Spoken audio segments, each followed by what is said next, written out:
ప్రియ దేవుని బిడ్డరా, బబులోను దేశంలో సడ్రాకు, మేషకు, అబేద్నెగో ఉన్నారు. ముగ్గురు కూడా ఆ ముగ్గురు కూడా నక్షత్రంలో మెరిశారు. రాజు నిలవబెట్టిన విగ్రహమునకు వారు పూజించలేదండి, పూజించకుండా దేవుని కొరకు నిలబడ్డారు.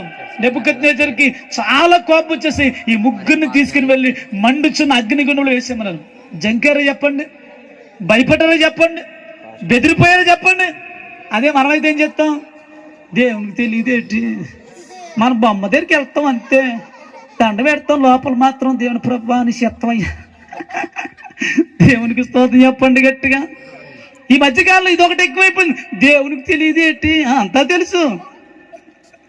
ఆయన హృదయాంతరంగములను ఎరిగిన దేవుడు. దేవునికి స్తోత్రం చెప్పండి గట్టిగా.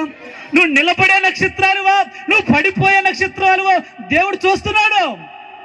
సడ్రకు, మేషకు, అబేద్నెగోను బబులోను దేశంలో నిలబడ్డారు కాబట్టి ఈనాటికి కూడా వారి గురించి మనం వాక్యం చెబుతూనే ఉన్నాం. కొట్టి చెప్పండి గట్టిగా, హల్లెలూయా.